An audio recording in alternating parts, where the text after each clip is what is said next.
Connect करना है। हमको लगा कि मोबाइल से आप ओपन किए हुए हैं इसलिए।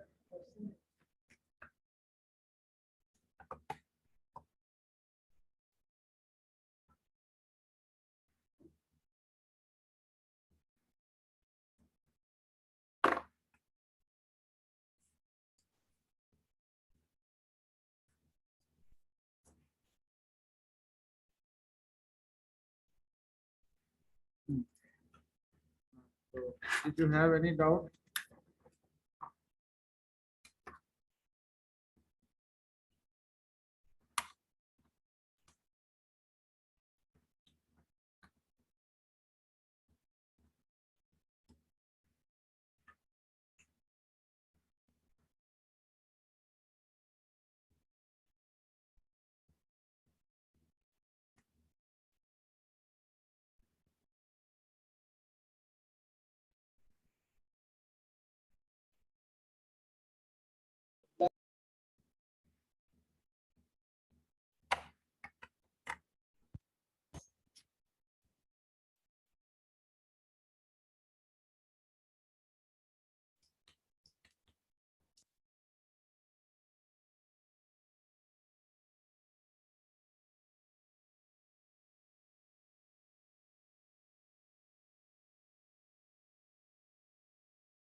अब आ रही है? आवाज आ रही है?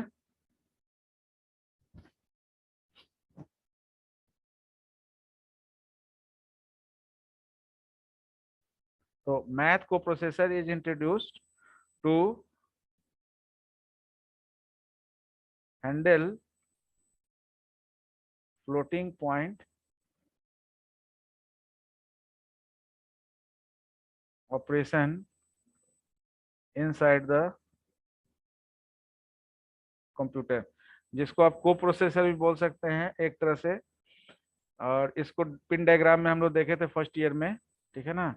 टेस्ट सिग्नल, एक टेस्ट सिग्नल आपका जो है पिन यूज होता था, जिसमें जब भी आपका कोई ऐसा ऑपरेशन है जिसमें इंटीग्रल और फ्रैक्शनल दोनों कॉम्बिनेशन है, तो उसको हैंडल करने के लिए को प्रोसेसर को यूज किया जाता था।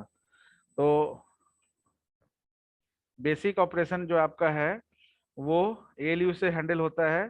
और किसी भी तरह का फ्लोटिंग पॉइंट ऑपरेशन। अब फ्लोटिंग पॉइंट ऑपरेशन में हम लोग नॉर्मलाइज फ्लोटिंग पॉइंट डिस्कस किए थे कि कोई भी एमबी फॉर्म में जो इंफॉर्मेशन लिखते हैं वो वेरियस मोड में लिखा जा सकता है। तो उसमें से नॉर्मलाइज फ्लोटिंग पॉइंट नोटेशन जो है वो आपका प्रोसेस में यूटिलाइज होता है। अब ये नॉर्मलाइज फ्लोटिंग पॉइंट क्या है? जहां पर मैंटीसा जो है वो इन इसके बीच में होना चाहिए, यानी कि मैंटीसा का value where be is a base of any number system. ठीक है ना? तो अब बी का वैल्यू आपका 2 हो सकता है, 8 हो सकता है, 10 हो सकता है, ऑक्टल, बाइनरी, डेसिमल। तो किसी भी केस में आपका जो है मैंटीसा का वैल्यू जो है वो 0.1 और 1 के बीच में ही होना चाहिए। This is the particular. जैसे अगर आप इंफॉर्मेशन 1/2 का वैल्यू कितना होता है? 1/2 0.5। तो बाइनरी के केस में 0.5 और 1 के बीच में। आपका ऑक्टल के केस में 1/8 करेंगे। डेसिमल के केस में, हेक्साडेसिमल के केस में, सब में आप डिवीजन करेंगे तो 1/b, 1/2 के लिए 0.5, 1/b, 1/8 के लिए आपका हो गया 0.125, 1/16 के लिए कितना हो जाएगा? 0.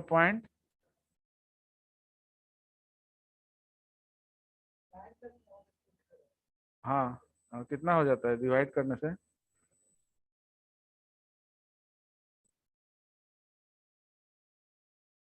डिवाइड 16, 0.0625 और 1/10 आपका 0.1 होगा। तो this is the initial range. Final range आपका 1 ही रहेगा। क्लियर है ना? हाँ।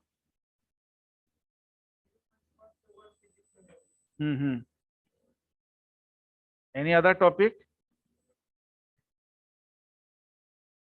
Anyone have any doubt? No one have any doubt? कोई किसी के पास कोई डाउट नहीं है ना? तो एक प्रॉब्लम करिए in C++। Write a program to overload constructor member function. अब in this question no specific problem is there. You have to choose any problem. कोई भी प्रॉब्लम चूज करना है जिसमें ओवरलोड करना है, कंस्ट्रक्टर को ओवरलोड करना है। तो as like we overload member function, overloading of member function. Here constructor is a special member function.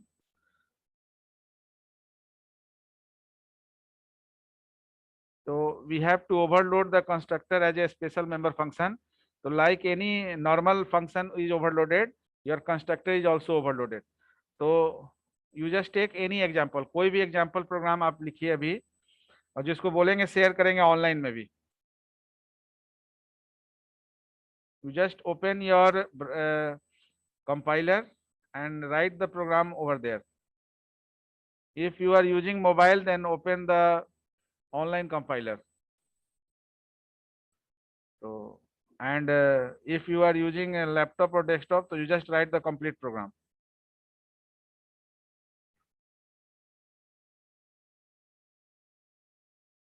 Notation is also annotation is also there, so you can also write it directly here.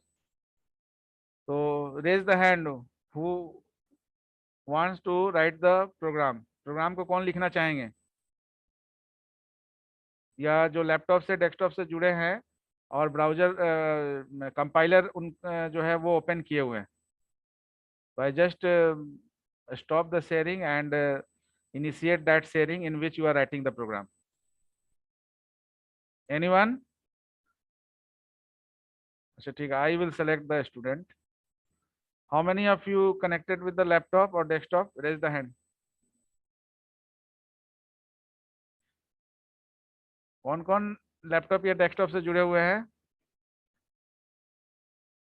सब mobile से ही जुड़ते हैं जी।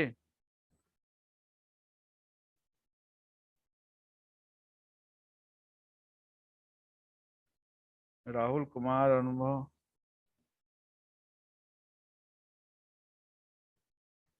Yes. Debashish,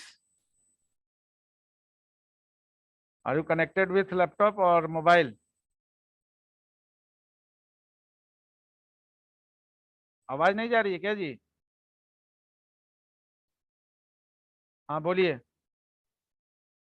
sir mute हो गया था। Sir हाँ digital computer organisation में हमको सर क्वेश्चन प्रॉब्लम है सर, नहीं बना। हाँ, तो रेज करना चाहिए ना। ये जो सर प्रॉब्लम अभी 13 दिए हैं, नंबर। ये जो प्रॉब्लम दिए हैं, ये आप कर लेंगे ना कंस्ट्रक्टर? सर अभी ज्वाइन ही हुए, नहीं देख पाए अच्छा ठीक है, क्वेश्चन। हम क्वेश्चन दिखाते हैं। Question is write a program to overload constructor member function.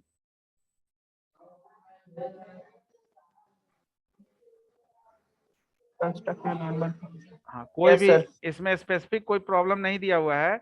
You can choose anyone, कोई भी प्रॉब्लम आप ले सकते हैं जिसमें कंस्ट्रक्टर को ओवरलोड करना है। तो जैसे आप नॉर्मल फंक्शन को ओवरलोड करते हैं, उसी तरह से कंस्ट्रक्टर को ओवरलोड करने का भी मेथोडोलॉजी लगाएंगे। ओवरलोडिंग में आप क्या करते हैं, नंबर ऑफ आर्गुमेंट और डेटा टाइप चेंज करते हैं।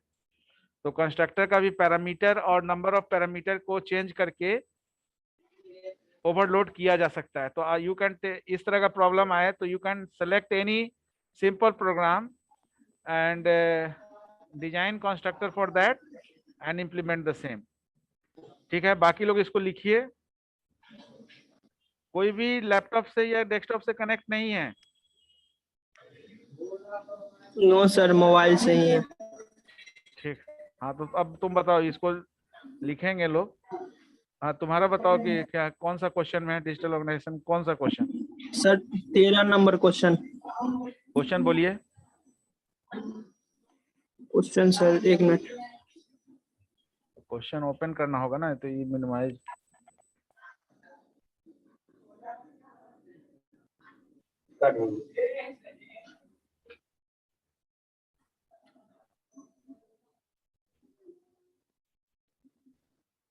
सर क्वेश्चन है, explain normalise floating point representation along this table. अभी वही चीज बता रहे थे, explain normalise floating point representation along with suitable example. और 34 से लेके 37 तक प्रॉब्लम है। अच्छा, explain normalise floating point 34। Explain normalise floating point representation. अभी बता रहे थे कि कोई भी आपका एएलयू पार्ट ऑफ ऑपरेशन, जो जहां एएलयू में जो भी आपका ऑपरेशन फ्लोटिंग पॉइंट ऑपरेशन नहीं होता है, तो उसके लिए को प्रोसेसर यूज होता है, मैथ को प्रोसेसर। तो मैथ को प्रोसेसर जो है, किसी भी फ्लोटिंग पॉइंट ऑपरेशन को, यानी किसी भी फ्लोटिंग पॉइंट एक्सप्रेशन को नॉर्मलाइज यानी एनएफपी मोड में एग्जीक्यूट करता है। अब ये नॉर्मलाइज एनएफपी मोड है क्या? तो एनएफपी मोड में कोई भी फ्लोटिंग पॉइंट एक्सप्रेशन जब आप एमबीई फॉर्म में लिखते हैं, तो उसमें एम आपका मैंटीसा होता है, बी आपका बेस होता है। जो बेस आपका बाइनरी हो सकता है, ऑक्टल हो सकता है, डेसिमल हो सकता है, हेक्साडेसिमल हो सकता है बेस। एक्सपोनेंट हो गया उसका पावर वैल्यू। तो एमबी फॉर्म में मैंटीसा पार्ट जो है, उसके लिए रूल बनाया गया है कि नॉर्मलाइज फ्लोटिंग पॉइंट करने के लिए आपका मैंटीसा का वैल्यू जो है वो 1/b बेस और a1 के बीच में होना चाहिए।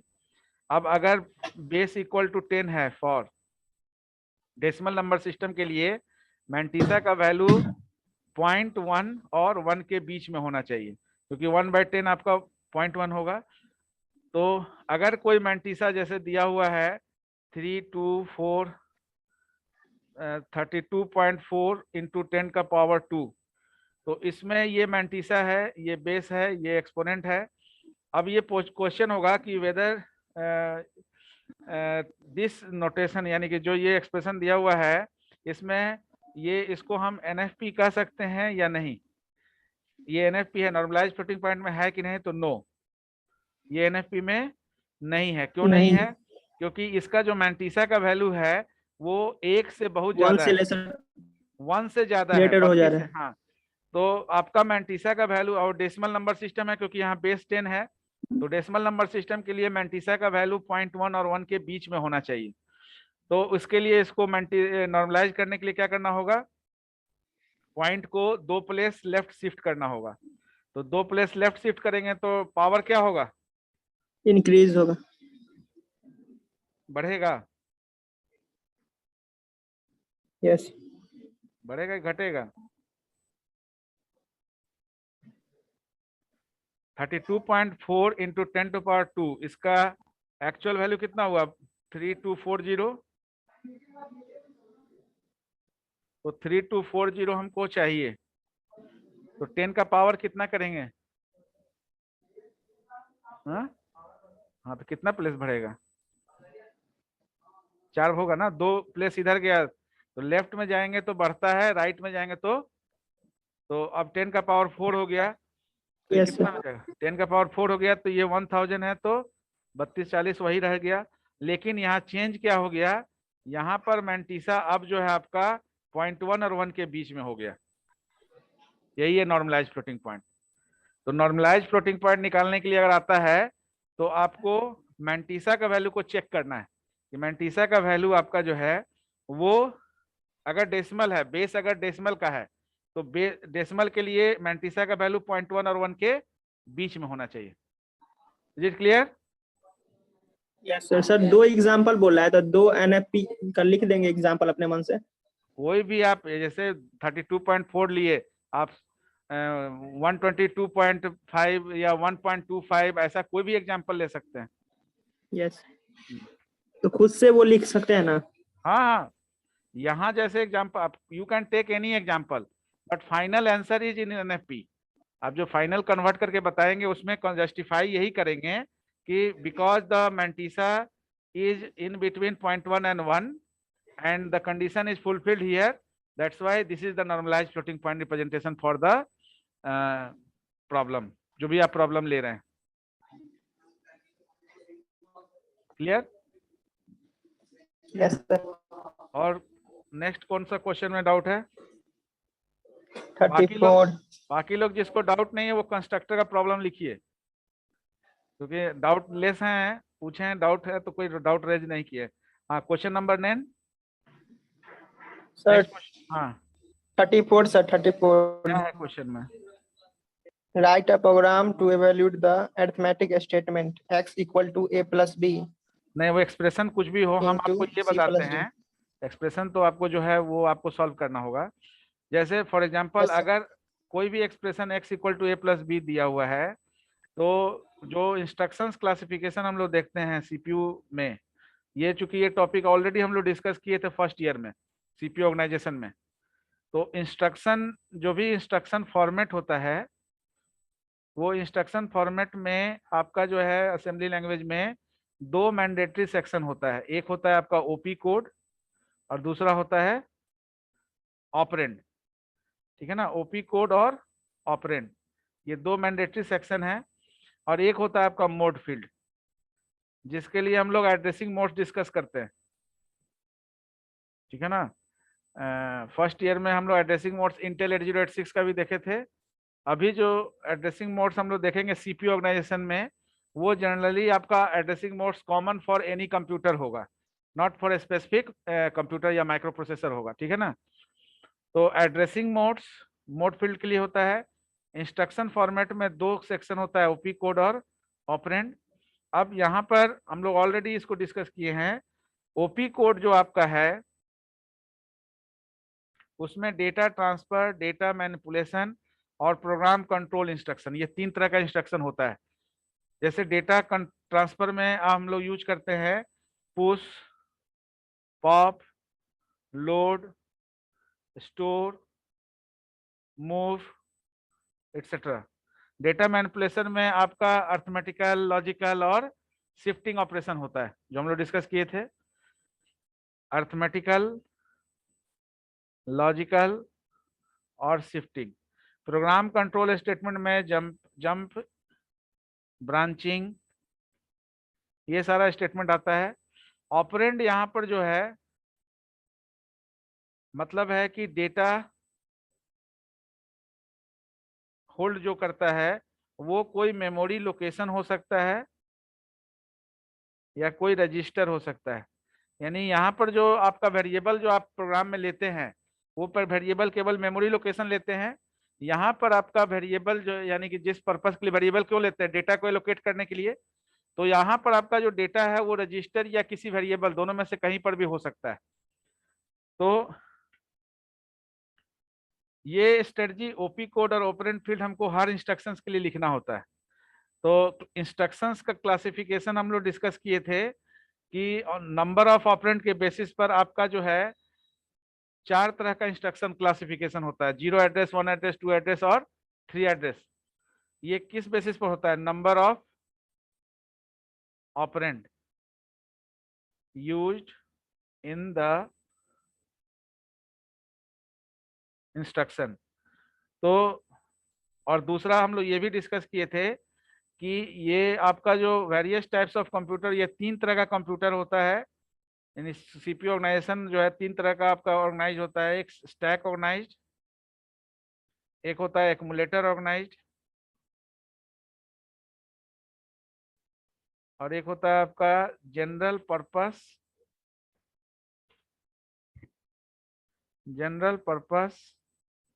Register organised. अब बेसिकली आपका जो स्टैक ऑर्गेनाइज्ड कंप्यूटर है इसमें 0 एड्रेस यूज होता है, इसमें 1 एड्रेस यूज होता है इंस्ट्रक्शन, और इसमें 2 और 3 एड्रेस यूज होता है। ठीक है ना? तो उस क्वेश्चन में है कि आपको 0, 1, 2, 3 यानी stack organised computer, general purpose register organised computer या एक्यूमुलेटर ऑर्गेनाइज्ड कंप्यूटर के लिए इंस्ट्रक्शन लिखना है। तो 0 एड्रेस, 1 एड्रेस, तो 0 एड्रेस को पहले देखते हैं। 0 एड्रेस इंस्ट्रक्शन में या 1 एड्रेस में बेसिकली क्या होता है कि 0, 1, 2, 3 में डेटा ट्रांसफर यानी ओपी कोड जब हम लोग देखेंगे तो ओपी कोड में डेटा ट्रांसफर 0 एड्रेस में हम लोग यूज करते हैं पुश, पॉप, यहाँ यूज करते हैं लोड, स्टोर, और यहाँ पर मूव, और इसमें कोई भी इंस्ट्रक्शन यूज नहीं होता डेटा ट्रांसफर।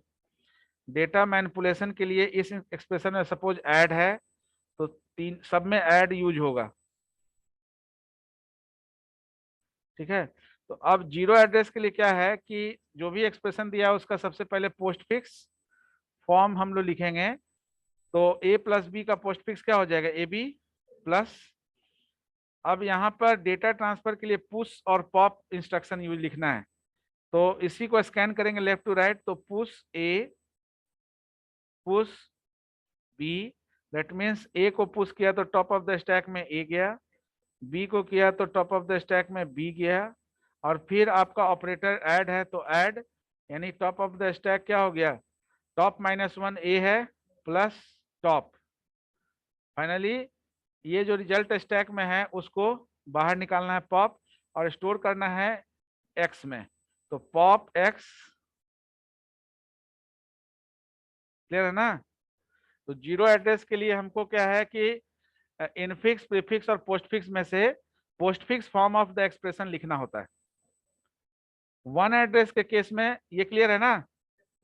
अब इसमें एक्सप्रेशन जो आपका दिया रहता है उसमें आपको प्रेसिडेंस एसोसिएटिविटी लगाना है, यानी कौन सा ऑपरेटर का प्रेसिडेंस प्रायोरिटी हाई है, किसका लो है। जैसे बॉडमास आप यूज करते हैं तो उस बॉडमास के रूल को फॉलो करते हुए आपको एक्सप्रेशन को हैंडल करना है। तो 0 एड्रेस में तो आपका जो भी एक्सप्रेशन है उसको आप अब डेटा स्ट्रक्चर पढ़ चुके हैं, तो आपको स्टैक को भी यूज करके आप पोस्टफिक्स फॉर्म में चेंज कर सकते हैं ना? स्टैक इंप्लीमेंटेशन में इनफिक्स को पोस्टफिक्स में बदलते हैं। हाँ बोलिए। हेलो सर, हाँ सर 34 नंबर में जैसे क्वेश्चन है कि अगर स्टेटमेंट दे रखा है वहां पे, ठीक है, हाँ, तो उसमें हमको जानना है कि वो 0 एड्रेस है कि 1 एड्रेस है, वो कैसे समझेंगे? ये कहाँ क्वेश्चन में क्या कह रहा है, एक मिनट रुको। क्वेश्चन में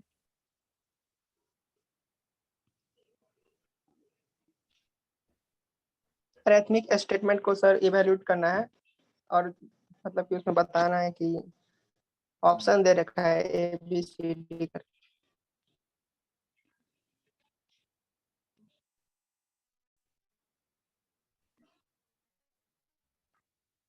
नहीं नहीं नहीं, ये आपको इंस्ट्रक्शन लिखने के लिए कहा जा रहा है ना, कि आपको ये बताने के लिए कहा जा रहा है।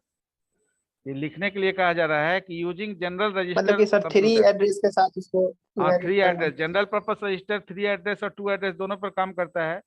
तो using a general register computer with yes sir. 3 address instruction लिखना है। इसमें 2 एड्रेस लिखना है, इसमें 1, यानी 3210 जाना है। अभी हम लोग 0123 जा रहे हैं। हाँ, ओके सर। इसी द प्रोग्राम, यही तो इंस्ट्रक्शन है, यही प्रोग्राम है। इसी नहीं, सी में यहाँ लिखना है असेंबली लैंग्वेज में। तो असेंबली लैंग्वेज में आपका जो प्रोग्राम, हाँ बस बस। तो 1 एड्रेस में एक बार आप प्रीवियस ईयर जो हम लोग डिस्कस किए थे उसको एक बार देख लीजिएगा, उसमें पूरा डिटेल्स कितनी बार डिस्कस किए थे। सीपीयू ऑर्गेनाइजेशन तो वही पढ़ना है ना, केवल इनपुट और मेमोरी अलग है। तो 1 एड्रेस के केस में, 1 एड्रेस के केस में आपका लोड यूज होगा। तो expression x equal to a plus B है, तो लोड a, तो एक्मुलेटर में आपका a जाएगा, ऐड b, यानी एक्मुलेटर में जो भी डेटा है उसमें b ऐड हो गया, और फिर आप इसको स्टोर कर लीजिएगा x में। यहाँ x इक्वल टू दिया है तो ठीक है, x में ही स्टोर कर लेंगे। मेमोरी x में ac का एक कॉपी चला जाएगा। 2 एड्रेस में जब लिखेंगे, x के जगह कुछ और यहाँ इसलिए नहीं लेंगे क्योंकि x में ही फाइनल आंसर आपका स्टोर हो रहा है, यहाँ दिखा रहा है। लेकिन अगर इसमें एक और एक्सप्रेशन होगा और एक्यूमुलेटर से उसको रिट्रीव करना है, तो x की जगह दूसरा वेरिएबल भी ले सकते हैं। यहाँ सिंगल एक्सप्रेशन है, इसलिए डायरेक्ट x को यूज कर लिए फाइनल आंसर के लिए। 2 एड्रेस में हम मूव करते हैं। अब देखिए यहाँ पर 1 एड्रेस का मतलब है कि सिंगल ऑपरेंड यूज हो रहा है। 0 एड्रेस का मतलब है कि यहाँ देखिए, यहाँ पर कोई भी ऑपरेशनल इंस्ट्रक्शन के लिए कोई भी एड्रेस यहाँ नहीं मेंशन किया जा रहा है, यानी कि no address is needed for operational instruction in case of 0 address. Case of 1 address single operand is needed. In case of 2 address 2 operand is needed. Operand में भी एनी रजिस्टर और मेमोरी लोकेशन। तो यहाँ मूव करेंगे, move ए किसी register में करेंगे क्योंकि 2 ऑपरेंड लेना है। तो अब जैसे यहाँ पर इस केस में क्या था कि एक्मुलेटर रजिस्टर में ही आपका सब काम हो रहा है। ALU है, यहाँ पर एडर सेक्शन है। इस केस में क्या है कि अगर आपका एक ही एक्सप्रेशन है तब तो यहाँ ए बी को आप भेजे और a प्लस बी यहाँ अपडेट हो गया। लेकिन अगर a प्लस बी के अलावा भी कोई एक्सप्रेशन होगा तब उस केस में a प्लस बी को आपको स्टोर करना पड़ेगा, क्योंकि रिजल्ट हमेशा एक्मुलेटर रजिस्टर में रह रहा है। तो 2 एड्रेस में ये बेनिफिट हो गया कि आप यहाँ पर नंबर ऑफ रजिस्टर ले सकते हैं। आप जो general purpose register microprocessor का होता है, जैसे accumulator register, base register, counter register, data register, ये जनरल पर्पस रजिस्टर 8086 में था। तो जो भी जनरल पर्पस रजिस्टर है उसमें रजिस्टर को आप यूज कर सकते हैं एक से अधिक रिजल्ट को स्टोर करने के लिए। जो एक्मुलेटर रजिस्टर में क्या है, लिमिटेड है। जब हम लोग डिस्कस किए थे सीपीयू रजिस्टर्स, तो उसमें एक्मुलेटर रजिस्टर और जनरल पर्पस रजिस्टर का बिहेवियर सेम होता है। डिफरेंस क्या है कि accumulator register is responsible for holding the intermediate result of ALU part of operation only, but general purpose register is responsible for holding the intermediate result of any operation inside the computer, not only the ALU के अलावा FPU में भी operation हो रहा है तो उसको भी आपका जनरल पर्पस रजिस्टर का इस्तेमाल कर सकते हैं उसके इंटरमीडिएट रिजल्ट को स्टोर करने के लिए। तो यहाँ पर आपको रजिस्टर में अगर एक ही अलग अलग एक्सप्रेशन भेजना होगा तो आप 2 एड्रेस में अलग अलग रजिस्टर ले सकते हैं, R1 R2 R3 ले सकते हैं। लेकिन वन एड्रेस में आपका हमेशा एक्यूमुलेटर रजिस्टर पे ही रिजल्ट स्टोर होगा। तो नया कोई भी एक्सप्रेशन को एलोकेट करने से पहले प्रीवियस डेटा आपको स्टोर करके रखना पड़ेगा। ये लिमिटेशंस हो गया आपका वन एड्रेस के केस में। इसमें जैसे एक रजिस्टर में ए लिए और इसी में ऐड कर दिए, R1 में B ऐड कर दिए, तो R1 में आपका A है, मेमोरी ऑपरेंड A, और R1 को अपडेट कर दिए R1 प्लस MB। तो यहाँ पर A था, एक्यूमुलेटर में आप B भेजे ALU में, और यहाँ B आने के बाद ये A प्लस B हो गया। अब अगर हमको C प्लस D करना हो तो C प्लस D करने के लिए क्या है, आप एक और रजिस्टर R2 ले सकते हैं जिसमें C को भेजेंगे, D को एडर में भेजेंगे, C प्लस D हो जाएगा। समझ आई बात। लेकिन यहाँ पर अगर C प्लस D होगा तो क्या करना पड़ेगा, A प्लस B को किसी भी वेरिएबल में, जो वेरिएबल यहाँ यूज नहीं हुआ है, तो P Q R कुछ भी वेरिएबल में स्टोर करना होगा एक्यूमुलेटर कंटेंट। हाँ, तो एक कॉपी उसका रख लेना होगा A प्लस B, और तब लोड करना होगा C को, ठीक है ना। क्योंकि अगर हम लोड A ऐड B करने के बाद लोड C कर देंगे तो A प्लस B ओवरराइटेड हो जाएगा। Are you getting the point? Yes sir. हाँ, तो मूव ये करने के बाद फाइनली हमको क्या करना है, रिजल्ट को X में रखना है, तो X को पहला ऑपरेंड बनाएंगे। अब यहाँ पर ये भी चीज हम लोग डिस्कस किए थे कि टू एड्रेस इंस्ट्रक्शंस में आपका जो पहला ऑपरेंड होता है वो रिजल्ट स्टोरेज एरिया होता है। तो जहां भी रिजल्ट रखना है उसको पहला ऑपरेंड बना देना है। तो X को पहला ऑपरेंड इसलिए बनाया क्योंकि X में ही हमको A प्लस B का रिजल्ट को रखना है।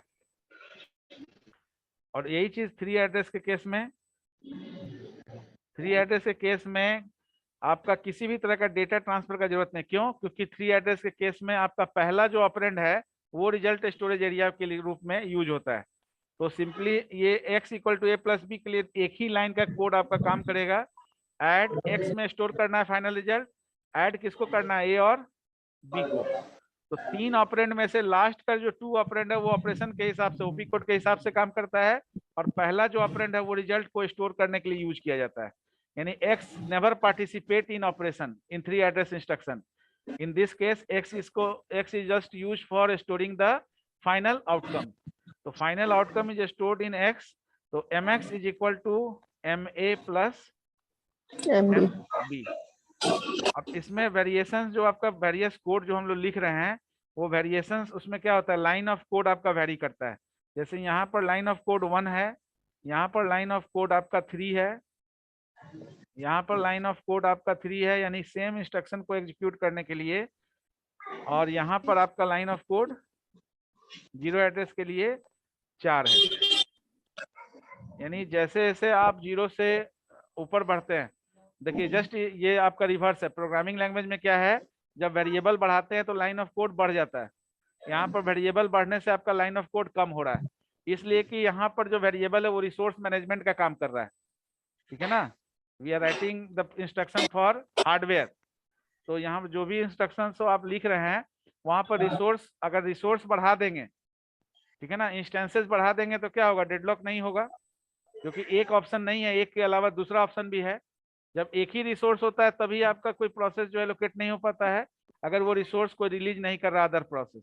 लेकिन अगर इंस्टेंस बढ़ा दें, अगर 4 प्रिंटर रखेंगे तो चारों प्रिंटर को आप कमांड जनरेट कर सकते हैं पैरेलल मोड में, कर सकते हैं कि नहीं। लेकिन अगर एक ही प्रिंटर होगा तो जब तक वो प्रिंटर इंगेज होगा किसी अदर प्रोसेस में तो आप दूसरा उस पर प्रिंट नहीं कर सकते, होल्ड करके रखें। तो इंस्टेंसेस पर डिपेंड करता है। इंस्टेंस जब बढ़ा देंगे, मल्टीपल इंस्टेंसेस रहेगा तो डेडलॉक होने का संभावना कम है। इंस्टेंसेस लिमिटेड होगा तब डेडलॉक होने का संभावना बढ़ जाएगा। सपोज आपके पास, आप पढ़ते हैं data structure shortest path algorithm, router configure करते हैं तो वहां पर वो एल्गोरिथम लगाते हैं शॉर्टेस्ट पाथ एल्गोरिथम। अगर पाथ ही एक होगा तो फिर शॉर्टेस्ट कहाँ से निकालेंगे, यानी कि यहाँ से अगर हमको गांधी मैदान जाने का सिंगल वे है, रास्ता है, तो वही रास्ता आपका फाइनल, अगर वो रास्ता ब्लॉक हो गया तो कोई ऑप्शन नहीं है उस जगह तक पहुंचने का। तो यहाँ पर भी वही चीज है कि line of code is decreases whenever the number of instruction, number of operand is enhanced और increased। तो जब 0 से 1 2 3 जैसे बढ़ते जाएंगे वैसे लाइन ऑफ कोड घटते जाएगा, ठीक है ना। तो आई थिंक दैट कि rest of the question is completed. ये सब हो जाएगा। सर एक बार स्टैक ऑर्गेनाइज के बारे में बता देना उसी में, 1 address 2 address. Stack organised, yes. Actually stack organised computer basically जब हम लोग डिस्कस करते हैं mini, micro, mainframe, super, ये कंप्यूटर जो है, तो mini computer, micro computer, mainframe और सुपर कंप्यूटर। तो मेन फ्रेम इज बेसिकली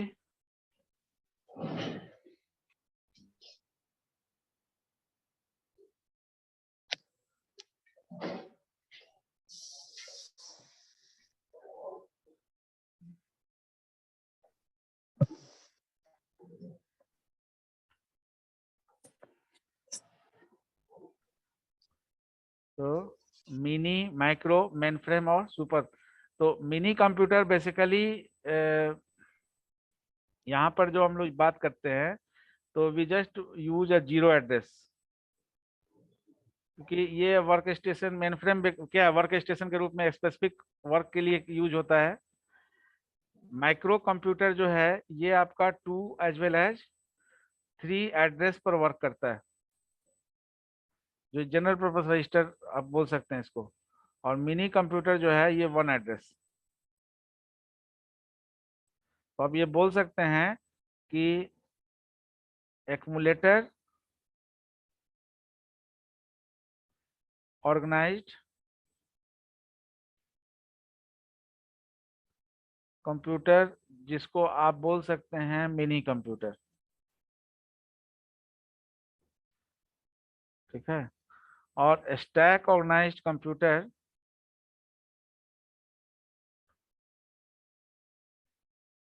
को आप बोल सकते हैं मेन फ्रेम और जनरल पर्पस रजिस्टर कंप्यूटर, जिसको बोल सकते हैं आप माइक्रो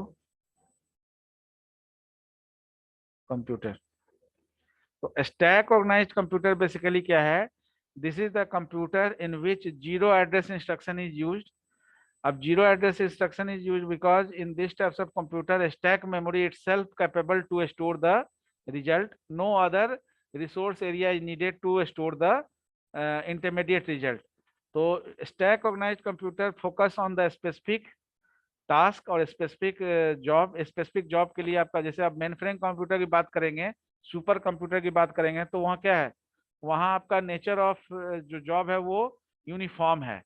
अब वेदर फोरकास्टिंग के लिए तो वो केवल वेदर फोरकास्टिंग के लिए वो आपका सिस्टम काम करेगा, अदर कोई चैनल वो एक्सेस नहीं करेगा। तो specific job, specific task, specific work के लिए आपका जो कंप्यूटर जो है वर्कआउट किया जाता है उस कंप्यूटर पर। तो यहाँ पर भी स्टैक ऑर्गेनाइज्ड कंप्यूटर में जीरो एड्रेस है। ये फास्ट क्यों होगा, फास्ट इसलिए होगा कि इसमें आपका जो है रिजल्ट एक ही जगह पर होगा, और वो रिजल्ट आपका जब आपको जरूरत होगा तो आप उसको रिट्रीवल कर सकते हैं। तो एक ही इंस्ट्रक्शन से रिट्रीवल ऑफ रिजल्ट होगा, और नंबर ऑफ टाइम्स उसमें डेटा भेजने के लिए हम number of instructions, number of push instructions लिखेंगे, ठीक है ना। तो फोकस अगर करेंगे नंबर ऑफ ऑपरेंड और इंस्ट्रक्शन के बेसिस पर, तो स्टैक ऑर्गेनाइज्ड कंप्यूटर जो है स्टैक मेमोरी को रिजल्ट स्टोरेज एरिया के रूप में यूज करता है। इसमें जो स्टैक पॉइंटर होता है, तो stack pointer is use to retrieve the data from the stack, क्योंकि स्टैक को आप 2 तरह से इंप्लीमेंट किए होंगे, एक स्टैटिक और डायनेमिक। स्टैटिक को एरे से किए होंगे और डायनेमिक को लिंक लिस्ट या पॉइंटर जिसको भी बोलिए उसके थ्रू किए होंगे, ठीक है ना। तो that is the stack organised computer. Any other question?